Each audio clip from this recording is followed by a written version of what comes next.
Nag-isa sa pagdinig ng Senado ang mga taga Bureau of Customs kaugnay ng mahigit 6 na bilyong pisong halaga ng umano'y shabu na nasabat sa isang warehouse sa Valenzuela nitong Mayo.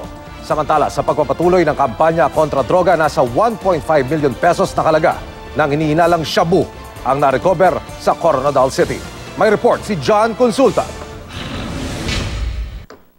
Hihiling ang Senado ng Hold Departure Order o HDO laban kay Richard Chen, ang may-ari ng warehouse sa Valenzuela kung saan natagpuan ang humigit kumulang 6 na bilyong pisong halaga ng hinihinalang shabu nitong Mayo. Pagsisiwalat ang broker na si Mark Ruben Taguba sa pagdinig ng Senado kanina, iisa si Chen at Richard Dan na nagpadala ng shipment ng illegal na droga mula China. Yung home pay po sa China, si Richard Dan po ang may-ari. Dito po sa Valenzuela, siya rin naman ang may-ari. I will ask the Senate President to order a hold order on Richard Chan right away. Nagpakuha pa nga ng litrato si Chen kina Customs Commissioner Nicanor Faildon at Customs Intelligence and Investigation Service Chief Neil Anthony Estrella noong kinumpiska ng mga otoridad ang shabu. I do not know the intention when they requested me. I was sitting in that office, a small office in that warehouse, and their interpreter approached me and said, "Commissioner, pwede ho bang magpa-picture?" Hiniling Taguba na mag-executive session sila ng mga senador upang masabi niya ang mga hinihinala niyang kasabwat ng mga suspect sa customs. Pagkatapos ng isang oras na pulong, inanunsyo ng komite na bibigyan ng Senado ng protective custody si Taguba. Marami raw kasi siyang ilalahad ukol sa posibleng pagkakasangkot ng ilang taga-customs sa korupsyon.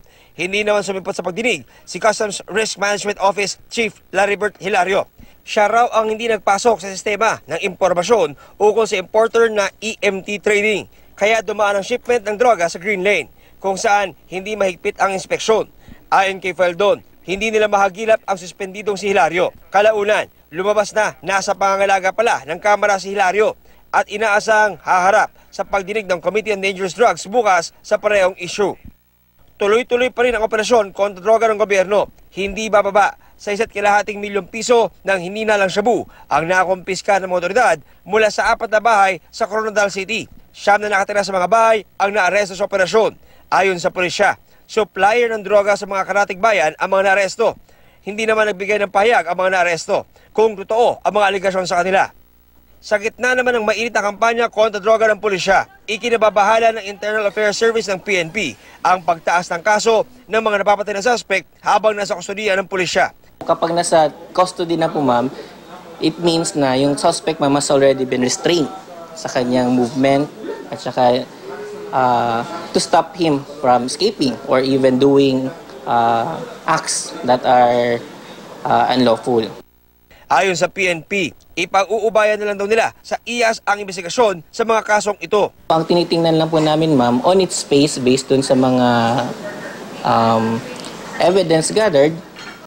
Pero hindi lang daw pag-iimbestiga ang gagawin ng IAS. We can also provide some recommendations with respect to improving our standards.